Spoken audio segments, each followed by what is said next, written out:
So this is the 4 o'clock turn in the 1st Manassas. And so the Confederate gets right after it with the writing orders. Johnston sends orders to Ewell to continue to Centerville and attack the enemy in the village from Centerville Ridge. He won't get the order for an hour, but that's what the plan is. General Beauregard orders Bartow's brigade to attack the Union left on the eastern side of Henry House Hill. He'll get that order in a half hour. Then Colonel Hampton tries to get initiative, but he's unsuccessful, so he's just kind of stuck. And then Colonel Koch receives his orders to attack the Union flank at Stonehouse, and he starts to make his preparations, but nothing's really happening. Jones receives orders through an aide to attack the enemy on Henry Hill from the Chin Ridge, and then Elsie also receives orders to attack the Union left near the Robinson House. Now, all of these orders that have been received are in delay, and General Early is also continuing to delay. There's just small pockets of fighting over at Henry House Hill, and then we go to the Union portion of the turn. So McDowell sends orders to Tyler to attack the rebel position at the Stone Bridge and to capture Farms Ford. Again, he will receive that order in a half hour. Both of the Union divisions at Henry House pass their attack stoppage checks so they can continue to fire. And as you can see in the picture here, we see some of this action. Colonel Heinzelman has the 3rd Division back into contact with the rebels on the western side of the hill. And on the left side, Colonel Hunter sends Porter's brigade back into the enemy.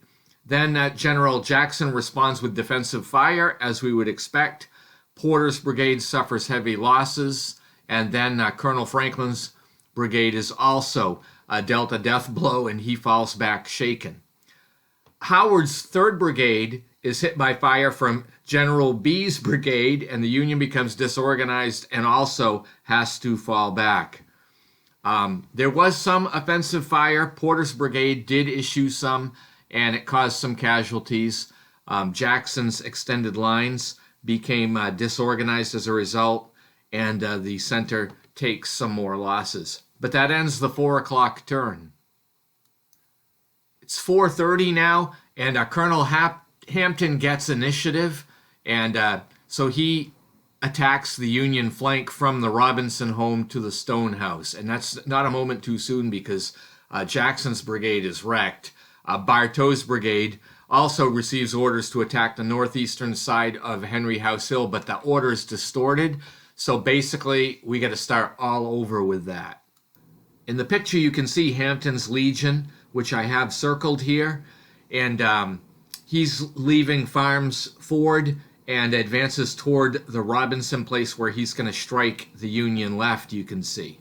And then on Henry House Hill, Porter's brigade starts with some defensive fire against Jackson's position, and Jackson suffers heavy losses again, but because of his morale, he holds his position. Then the Confederate troops at Henry House Hill fire on Porter's brigade on the eastern flank, and the Union troops suffer some severe losses, and the units evaporate because, the stragglers checked all of the boxes, so there's nothing left, and he just disappears from the map. The B detachment is also hit with casualties, and it's already wrecked, and it becomes further disorganized, and it has to fall back several hundred yards. So Jackson seems to be earning his name Stonewall here, but his forces are quite fragile. Again, you see in the picture Henry House Hill with Hampton coming in on the flank there. We then go to the Union part of the turn. The General Miles receives his orders to fall back to Centerville, and he accepts those orders and implements them immediately. Always easier to get somebody to retreat, isn't it? Blanker's brigade moves back into the town, and the artillery's limbered up and moved out. And also, General Tyler receives his orders from McDowell to attack the Stone Brigade and capture farms for it as well, and he begins making preparations to do this. And then at Henry House Hill, Colonel Heinzelman orders his troops to resume contact with the enemy.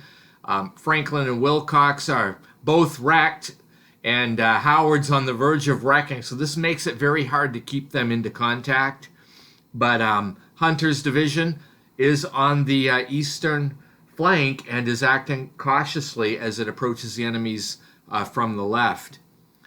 Then Franklin's brigade is hit with defensive fire, loses more men to casualties, takes more stragglers. Colonel Burnside's brigade also gets blasted by rebel small arms fire and artillery fire, and he becomes disorganized and falls back. But this is not enough to stop the Union forces from firing offensive fire. And Jackson's unit suffers another loss and becomes shaken this time. So the Union is making a little bit of progress, but he's tentative on his attacks here on the flank. And with that, we bring the 4:30 turn to a close. It's now 5 o'clock, and Beauregard sends orders to Bartow to move out to help with Jackson's right flank, which is in trouble. But he won't get the order for another half hour. General Early finally pulls out of his position into the east of the Centerville Road, heading for the battle on Henry House Hill. And also General Jones accepted his orders to attack the Union via Chin Ridge. And Ewell also receives a dispatch to go forward and attack Centerville. So Colonel Hampton advances. He's the one that got initiative, and he contacts the Union flank and is met by Colonel Porter's brigade.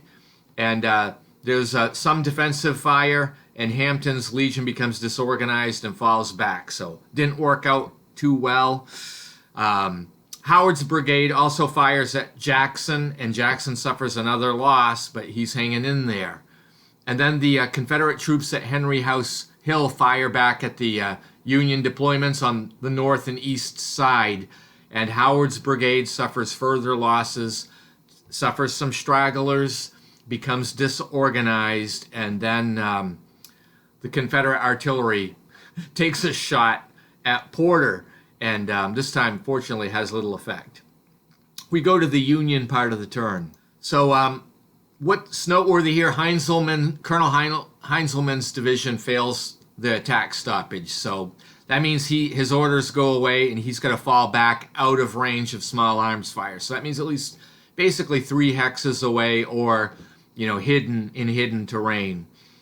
Hunter's 2nd Division, though, is continuing to attack, but it's cautious now because Hampton is attacking from the left flank. Also, Burnside's brigade moves into small arms fire range. So General Miles sets up his defense in Centerville, but I think it's unlikely that the rebels are going to be seen anytime soon.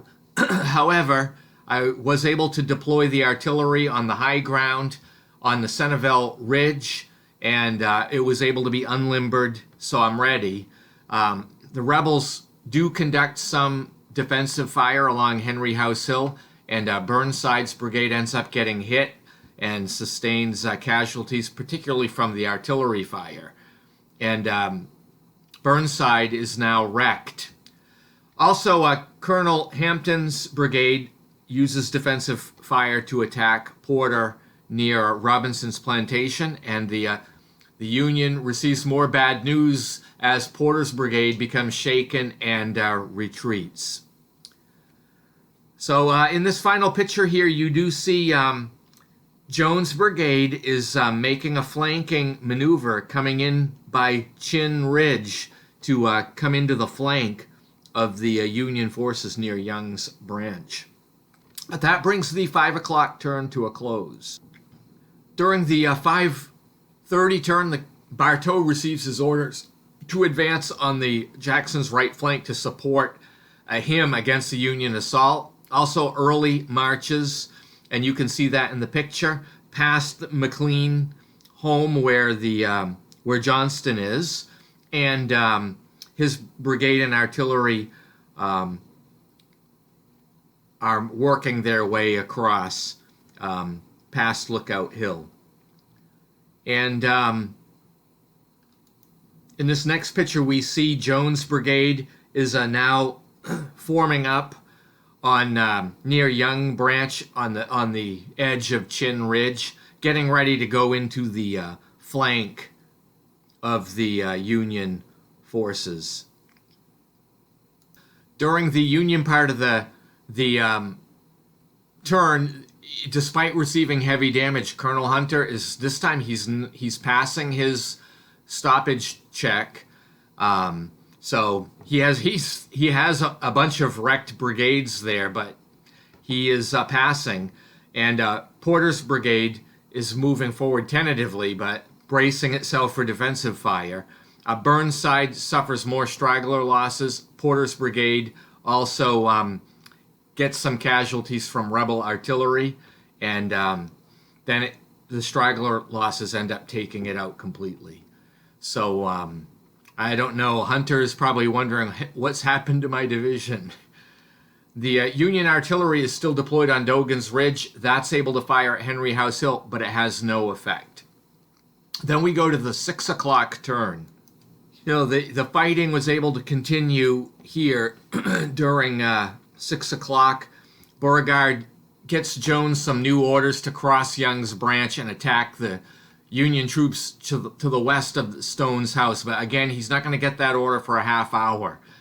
So in the meantime, Bartow's brigade moves on his orders to cover Jackson's right flank, which is good. And Early ends up crossing the Flat Branch in his movement.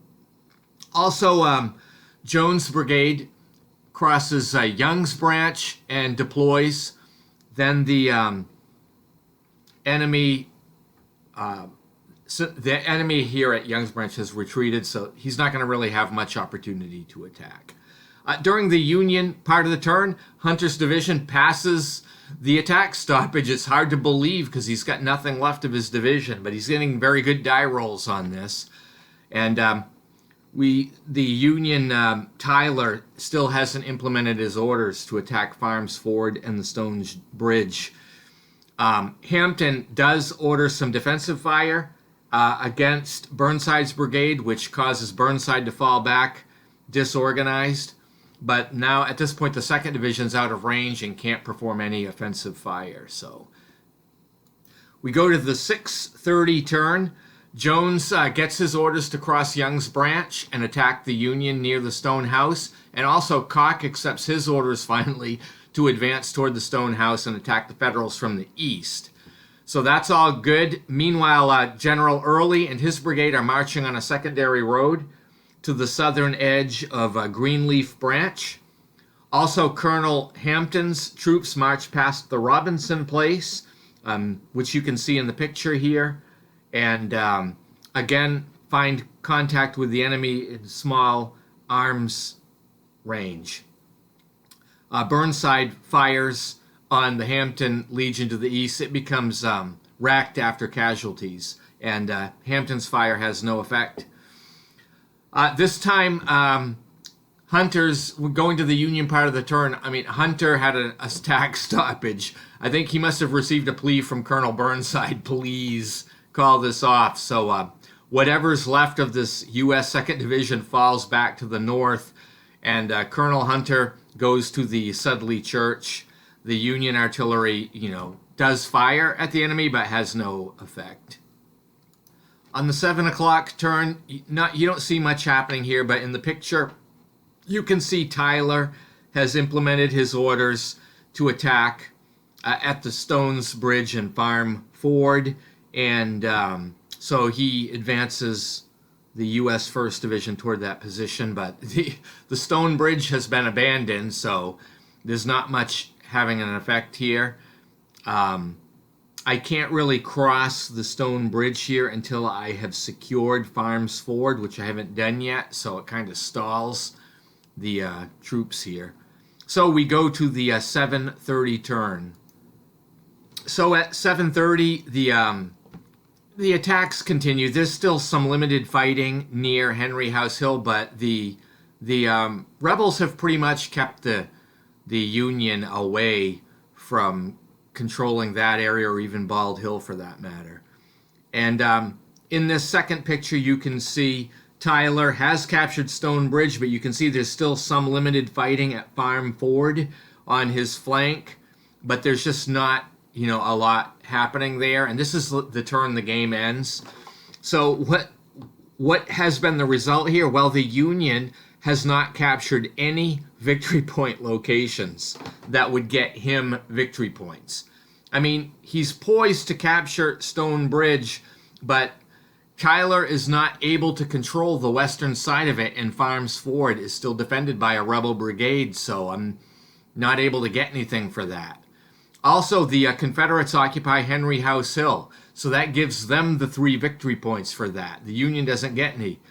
And then the rest of the victory points all come from permanently wrecked formations and temporarily wrecked formations. So a temporarily wrecked formation is its only reason it's wrecked is because it has stragglers. And those stragglers could be recovered to unwreck it. And that's certainly less severe than a permanently wrecked formation.